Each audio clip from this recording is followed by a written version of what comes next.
On nous explique que, puisque nous vivons plus longtemps, nous devons travailler plus longtemps. Et il y a longtemps que c'est fait. Avant, le père de famille travaillait 39 heures. Maintenant, le père et la mère travaillent 35 heures. Nous sommes passés de 39 à 70 heures par famille. Et ça ne suffit pas. Et ça ne suffira jamais. Sauf si on change le système. Sinon, il faudra travailler toujours plus et gagner toujours moins pour rester compétitif. Et gagner toujours moins, c'est cotiser moins. C'est moins de retraite, moins d'aide sociale, des fins de mois toujours plus difficiles. Et travailler plus, c'est détruire encore plus la planète. Fin du monde, fin du mois, même combat. On sait que les 10% les plus riches émettent 50% des pollutions. Mais les riches, surtout, il ne faut pas y toucher. Alors forcément, c'est à nous de faire l'effort. Il faut faire des petits gestes. Fermer le robinet en se brossant les dents, pendant que les riches californiens arrosent des hectares de gazon, rien que pour jouer au golf. À Dubaï, on skie sur des pistes réfrigérées par plus de 40 degrés à l'ombre. Je ne vous dis pas l'électricité. Et nous, il faut éteindre la lumière en sortant de la pièce.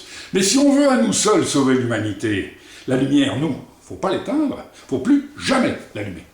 Comme ça, ils pourront skier à Dubaï. Le problème, c'est qu'on préfère remplir des bouteilles de mégots pour sauver la planète, plutôt que de porter une véritable solution qui résout tout. Mais il ne faut pas dire que la dissuasion incitative résout tout. Il ne faut pas dire non plus qu'elle est la seule solution, pourtant, elle est la seule solution. Sinon, comment convaincre les hyper riches que c'est d'abord à eux de sauver le monde? Sont eux qui polluent le plus, et sont les seuls à pouvoir payer. Il faudra des milliards de milliards pour nettoyer les océans, investir dans la recherche verte ou créer des emplois responsables. L'argent, il faudra bien aller le récupérer là où il est, dans la poche des plus riches. Si on prend aux riches pour donner aux pauvres, on réduit la fracture sociale pour sauver la planète. C'est ça, la dissuasion incitative. Mais vous me direz que les puissants ne voudront pas porter une idée qui réduit l'injustice. Peut-être, mais ils s'opposeront encore moins à la seule solution qui leur sauvera la vie ainsi qu'à leurs enfants. Aujourd'hui, ils le savent. Ils n'auront pas le temps d'aller s'installer sur Mars.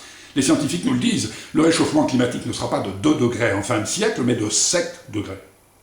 C'était déjà catastrophique, 2 degrés.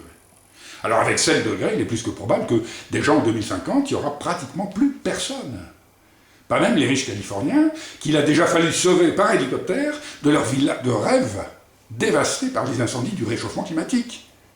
Les riches capitalistes sont en train de réaliser que même eux seront les victimes, et que personne n'échappera à la fin de l'humanité si chacun ne fait pas sa part.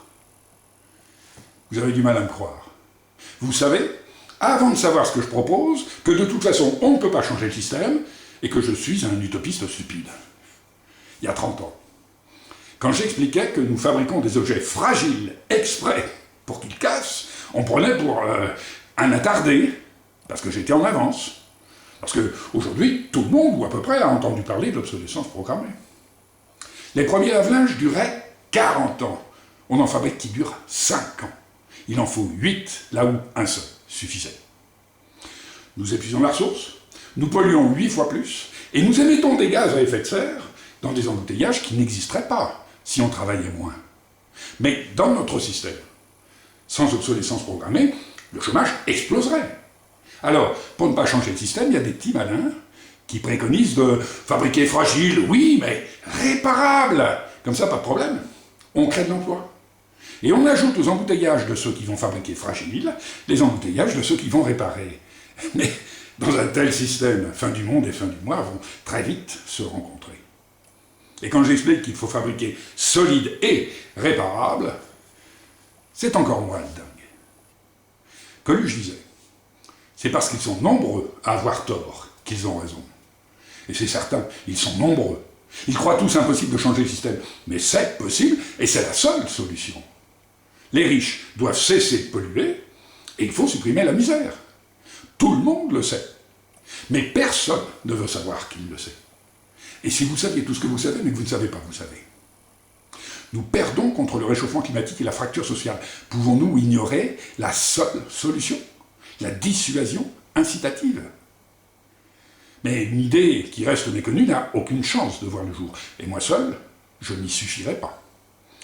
C'est à chacun de nous de faire savoir que nous pouvons aujourd'hui construire un merveilleux avenir. Avec la dissuasion incitative, tous ensemble, c'est possible.